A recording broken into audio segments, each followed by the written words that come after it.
So I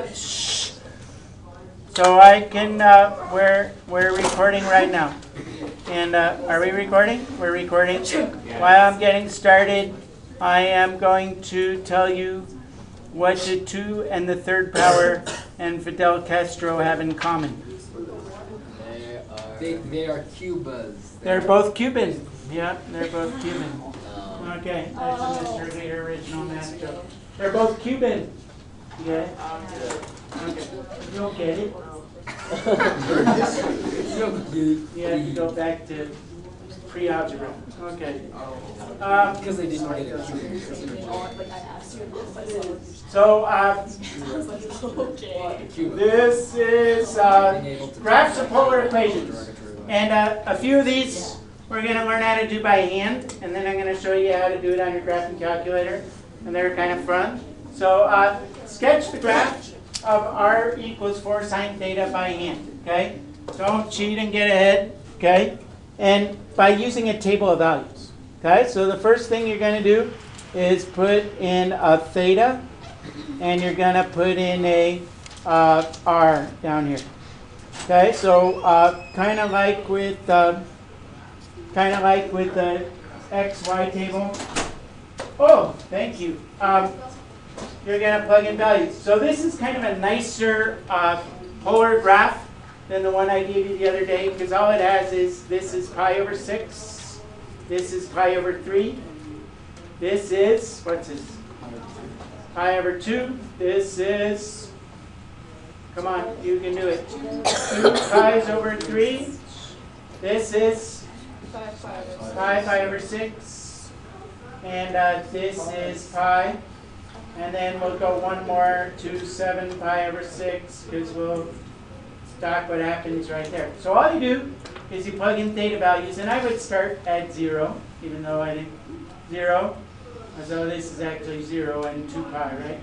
So 0, then I'm going to put in theta is pi over 6. And I'm going to theta is pi over 3. You could also put pi over 4 in between, but you don't have to. What's next? 2 pi over 3 and 5 pi over 6 and then pi. Alright? So let me see if I can put this somewhere else. In any case, when I plug in 0 into this equation, what do I get? Get out. 0, because sine of 0 is 0, and 4 times 0 is 0. So I get out 0.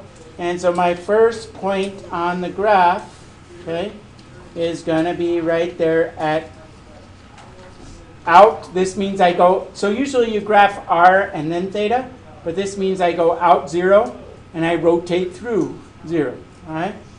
Then I'm going to plug in pi over 6. So if you remember from your unit circle, this is a point, square root of 3 over 2, comma, 1 half. Okay?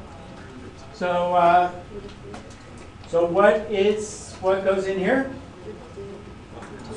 What's the sine of pi over 6? 1 half. Okay, what's 4 times 1 half? 2. So the number that goes in here is 2. So what that means is I come out here. Sarah, please put the book away. Thank you. Okay, so what that means is I come out here 2, and I rotate through pi over 6 radians. So there's my next point. Okay? This point, if you remember from your unit circle, has the coordinates 1 half, comma, root of 3 over 2. So what is the sine of this? Sine of pi over 3 is root of 3 over 2 times 4. So you get 4 times root of 3 over 2, which is equal to 2 root of 3, which is, I happen to know that root of 3 is about 1.732. So this is about 3.1, so about 3.5 or something around there, okay? So around 3.5. So what that means is I come out here, 1, 2, 3, and about a half, and rotate through to there. So there's my next point. Get it? Okay? Now I'm going to plug in, whoops, that's this one, about 3.5. Pi over 2. What's the sine of pi over 2? 1. 1. And 4 times 1 is 4. 4. So you guys are good in that. Okay? And I put a point right there. So I come out 4. Whoops, that's 5. I messed up. That's 5. That's 5, not 4. Okay? So I'm going to come here. Whoops. And, hey, I want my pen back. Okay? And I'm going to put in that point right there. Now, using the sign is positive in the second quadrant as well. Remember that? So what's this value going to be over here? It's going to be the same again. Okay? 3.5. 5.6, what am I going to get here? I mean, 5 sine of 5 pi over 6 is also positive 1/2, right? So I can get out of 2. And the sine of pi was 0. Okay, so now I'm going to plug those points in. So I get 3.5 and 2. Is that 2? No, that's not 2. That's not 2. Now I got to get my eraser. Got to erase that. Better. Uh-oh. What happened to my eraser? Hey! What happened? I was doing so well. Where's my eraser? There it is. Okay? So I'm going to erase this point and put a point there at 2. And then it goes back to 0. Now, what shape do you think that makes? Circle. Very good. So, watch this. This is going to be really cool. Okay? I have my circle tool here, and I'm going to start right here. Let's see if this works. And I'm going to try to make a circle. Whoa! Oh! I messed up. I gotta fix that. I gotta fix that. Wait, no, I don't. I just have to undo that. Let me try that again. Okay, so circle tool right here. I had it. There we go. Good enough. Good enough. Okay, so as you can see, this makes a circle with a radius of 2. So like a radius of 2 and a radius of 2 centered at the point 0, 2. Now, to show that one of the ways I can show that that's actually true is kind of what we did in last night's, multiplying both sides of this equation by r, and I get r squared equals 4r sine theta, right?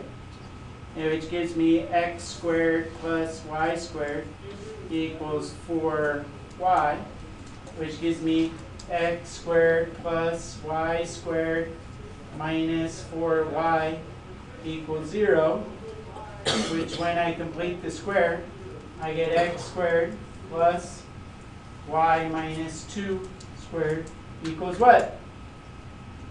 4, which is a circle with its center at 0, 2 and a radius of 2, which agrees with what I have here. Now, if I kept going, just to show you, if I were to plug in 7 pi over 6 over here, 7 pi over 6, I would get out, what's the sine of 7 pi over 6? Negative 1/2, right? What's 4 times negative 1/2? Negative 2. So where's that going to put me? That means go backwards 2 and then rotate through 7 pi over 6. Well, this would be 6 pi over 6. This would be 7 pi over 6. I would end up on that repeating the circle again, okay? That's why I only have to do that half of it, right? Because it's going to go around the circle again. Now, just so you know, that's not always the case. Like in some cases, you'll get another little loop in here, or a loop out here, or something called the cardioid, which we're going to do in a minute. So just so you know, it's not always the case that you can just stop here and be done, okay? But you can use symmetry, which is what we're going to talk about next. We're good? But how can you have a negative rating? It just means you go backwards 2. It's not, that's just a polar coordinate. It's a directed length, and directed means backwards, Okay, that's what it is. Okay. Okay, so next thing, moving on. Moving on. So convert to rectangle form, multiply each side. That's what we just did. Use a polar coordinate method, set your graph. So I'm going to show you how to graph this on your graphing calculator. Okay? So, which is kind of fun. So, you'll like this. So, let's see. How do I do that? First I have to escape out of here. Then I have to find my graphing calculator.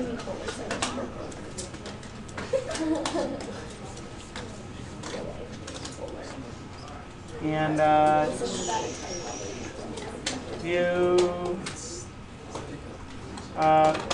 view, always in front. And so I already did this in the last class, but first thing that you want to do, so it tells you what to do right here. Go to mode, and you are usually in function mode. So what you want to do is go down here, okay? Down here, and go over to polar mode, okay? Does it matter if you're in radians? Do you have to be in radians? You should probably be in radians, yes, okay? The other thing you should be in is radians. So you should change it as long as you're in here. Change it to radians because everything's in terms of pi, right? So hit enter. In this case, it wouldn't matter because you're going around. If you do 360, let's just keep it in radians. It wouldn't matter, okay? So, so that's polar, okay?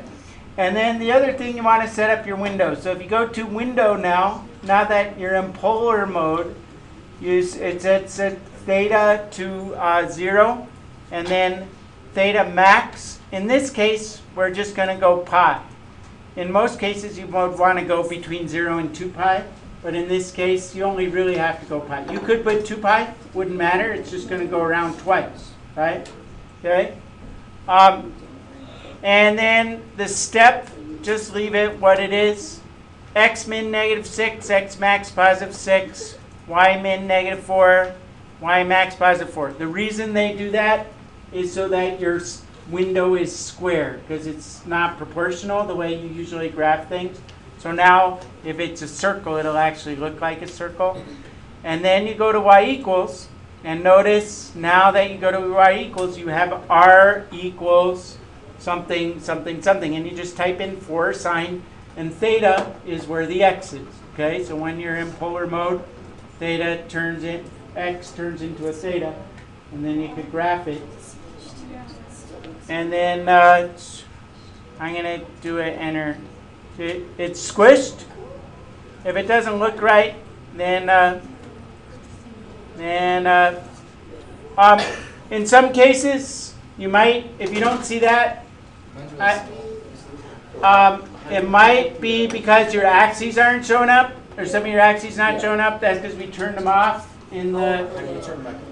Just go to window, or no, just go to second format, okay. And axes on, and then you should see it. Okay. I don't really want to change it. So why is it only one? Should it be two loops? Top. No bottom loop, because it's going to go around the same circle again. So, yeah, in some cases it will. Okay. Yes. Everyone got that? Yeah. All right. So. We're moving on then. Rolling on. Okay, so how come it won't let me? Oh, I have to move this. I have to go back to my cutting edge PowerPoint presentation. Okay, so then the next thing they talk about, and I just cut pages out of your book because I think it's fine. So tests for symmetry with these things are kind of a good way to make your graphing easier, okay? So symmetry with respect to the line theta equals pi over 2. The line theta equals pi over 2 is the same as the y-axis, so you might want to make a note of that. But to test for symmetry with the line theta equals pi over 2, I wouldn't worry about where it says r replaced with r pi minus theta. I would just worry about this one because it's simpler, okay? So if you replace r with negative r and theta with negative theta, and your equation comes out to be exactly the same, then you have symmetry with respect to the y-axis, also known in polar form as the theta equals pi over 2 axis, okay? So, whoops, I'll get back there, okay? So, for example, in the last problem, where we had r equals 4 sine theta, right? If I plug in negative r in there, and I plug in negative theta in there, 4 sine negative theta, do you guys remember? This is one of the properties that we learned last semester, that sine is an odd function. So the sine of negative theta is the same as negative sine of positive theta, okay? And so this means that negative r is equal to negative 4 sine of positive theta, okay? And I could cancel out those negatives and make them positive. So this is the same as what I started with, which means that this equation has symmetry about the y-axis, okay? Which we just showed. How do I go backwards? So can you do that with cosine? We'll talk about that in a second. Okay, so that shape that we just graphed, I only really had to graph half of it, and then by symmetry I could get the other. Okay? Cosine, you can't with cosine, okay? Polar axis. If you replace r with r and theta with negative theta, then it's symmetric about the x-axis. So cosine is a even function. Okay, do you remember that? Because like the cosine, what's the cosine of pi over 6? Cosine of pi over 6? Pi over 3. Not root of 3 over 2. What's the cosine of negative pi over 6? Doesn't make any sense. If this were pi over 6, and this were negative pi over 6, positive root of 3 over 2 in both cases, okay? So cosine is an even function, okay? So functions basically that have cosine in them, they are symmetric about the x-axis, also known as the polar axis, okay? So I replace negative theta with theta. So for instance, if I have something like r equals 4 cosine 2 theta or something like that, all I have to do is graph half of it, the top half, and the bottom half will look exactly the same. We're going to do one like that in a minute. Okay? Ethan?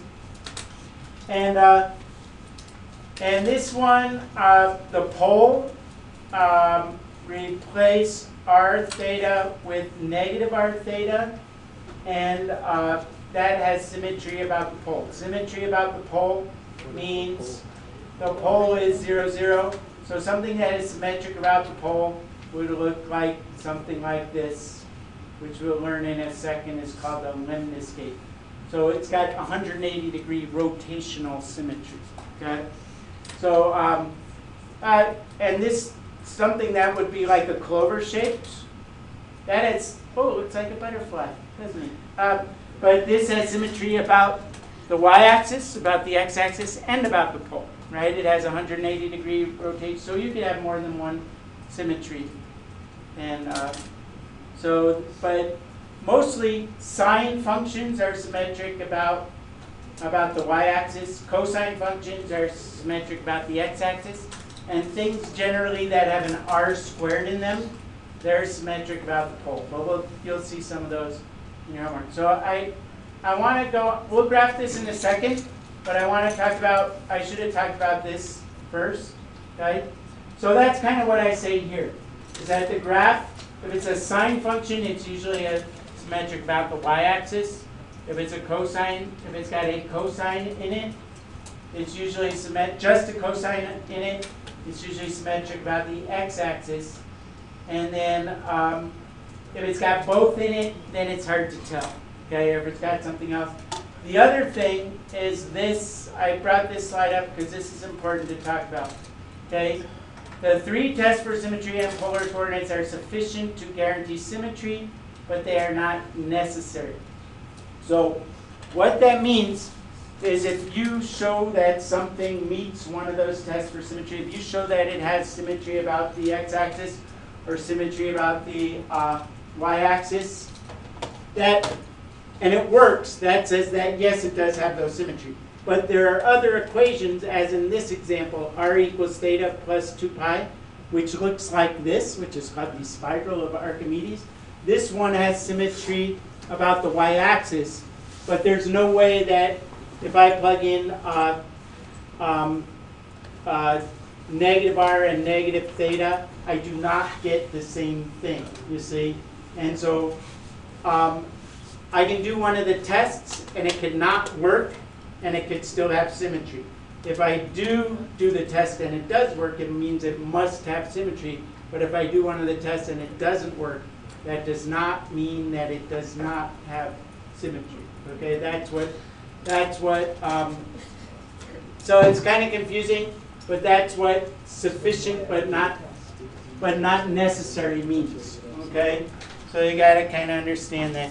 And then we're going to graph this last one by hand, and then I'll show you some other functions, and then we'll kind of be done with it. Okay? Ready? Get off your cell phone. Wait, me? Are you on your cell phone? No, I don't. I don't want to mention any names because it could incriminate you on the internet, because I'm going to post this cutting edge video. I don't even have my Yeah. cell phone. Ask Mitra. Listen, Yeah. shh, don't say people's names. Oh, They'll be incriminating. Anne-Marie. Okay, God, Anne. where are you going? Yes, go to the bathroom. So, use symmetry to sketch this. So I'm going to do this pretty quickly. You'll see that you can do these pretty quickly once you get the hang of it. So here I'm going to put theta, here I'm going to put r, and these are really nice graphs because I'm just going to go pi over 6, pi over 3, pi over 2, 2 pi over 3, 5 pi over 6, and pi. Okay? So where is this one going to have symmetry? It's going to have the polar axis or the x-axis because it's got a cosine, because it's just a function of cosine, right? So it's going to have symmetry. So all I really have to do is graph from 0 up to pi, and then I could do a mirror image of that on the other side. If this were a sine, I would just graph this half over here, and then I would do a mirror image of it on the other side. Get that? Okay? Makes your life a lot easier. Okay? So I'm just going to plug in 0, pi over 6, pi over 3, pi over 2, pi over 2, 2 pi over 3, 5 pi over 6, and pi. Okay? So first I'm going to go to 0. What's the cosine of 0? Don't say 0. 1. And 2 times 1 is? 2. And 3 plus 2 is? 5. Okay? So what that says is I go way out here to 5, and I don't turn at all. Okay? Next one. Cosine of pi over 6. You guys remember? 3 plus 2 times square root of 3 over 2. Right? 2 times square root of 3 over 2. So that's going to go away. And I get 2 plus root of 3.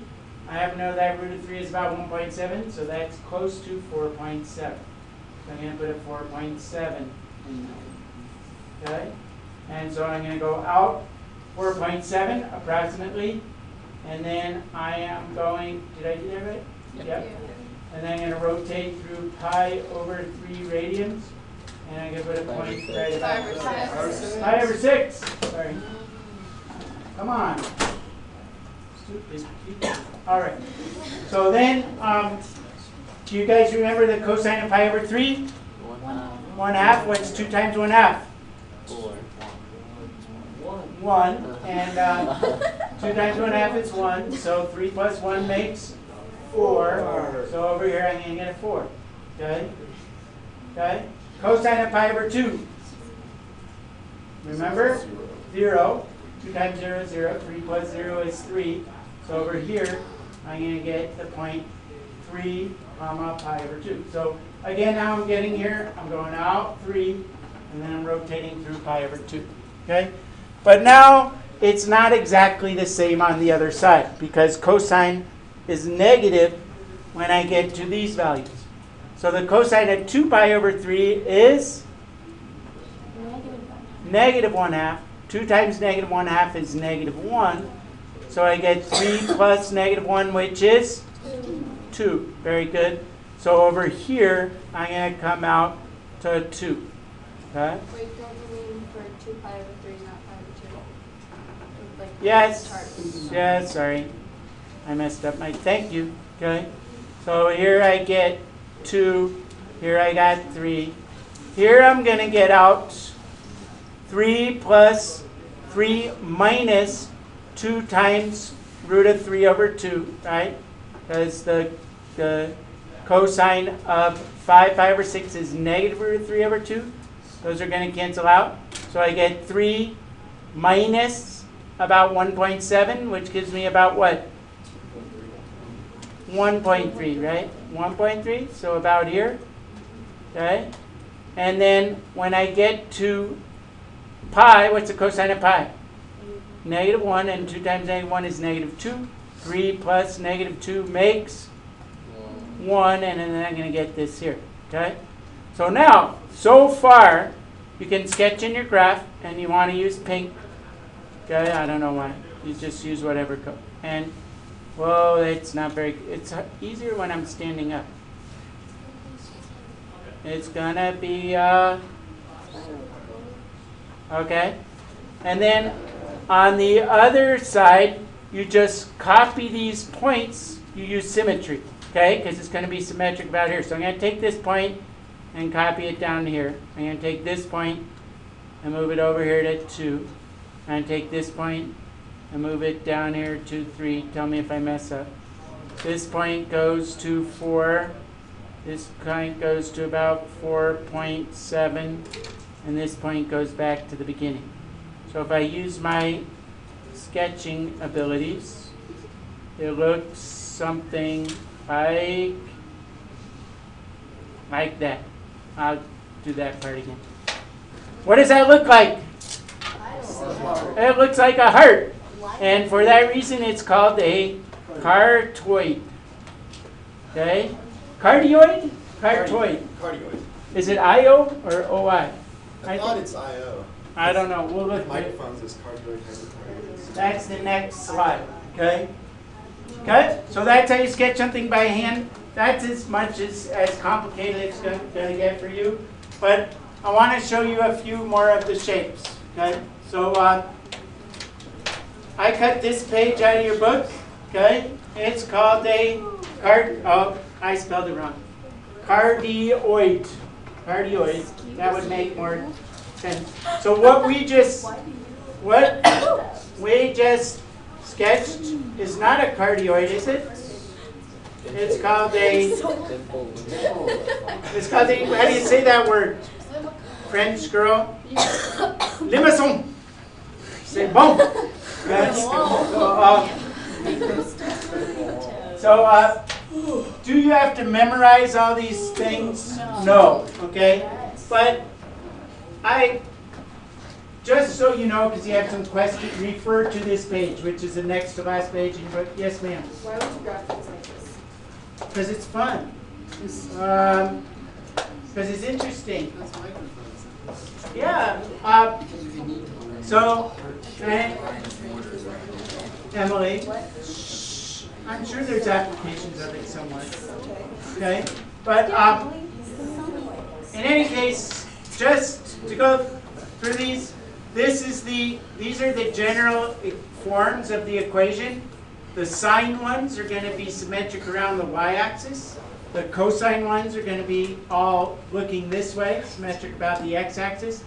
if A over B is a number less than 1, meaning A is less than B, then it's going to be looking this way. The negative sign flips it the other direction. Okay, so we would look something like over here. If A is equal to B, it looks like this. If A is between 1 and 2, it looks like this. And if A over B is, I'm not done yet. Okay? Then these ones, Emily, are more interesting, right? You have Rose curves, and the way you get a Rose curve is by graphing something of this form. So like R equals 2 cosine 3 theta would look like a petaled leaf. They're kind of fun to draw. Okay? You get. Why would you want to do these? In case you want to send your boy or girlfriend flowers on Valentine's Day. Okay? Shush. As we noticed, R equals something cosine theta makes a circle with the center on the x-axis. Something R equals a sine theta makes a circle with the center on the y-axis. R squared equals a squared makes a lemniscate. Sine at 2 theta would make a lemniscate. R squared equals a squared cosine 2 theta would make a lemniscate that's along the x-axis. This one has polar symmetry. Okay, so those things, you don't have to memorize all those things. They're just nice to know. And what shape would this make, and all that kind of stuff. And on Friday, we're going to do a lab where we explore these things more. Okay, your homework is right there. It's not all that bad. There's about 5 that you have to graph for you. And wait. Whoa. I want to stop my presentation. Oh. Since when is 26 problems not that bad? Oh, stop. It's like graph this on your calculator. Graph this on your calculator. Graph this on your calculator. Some of them you have to do by hand. And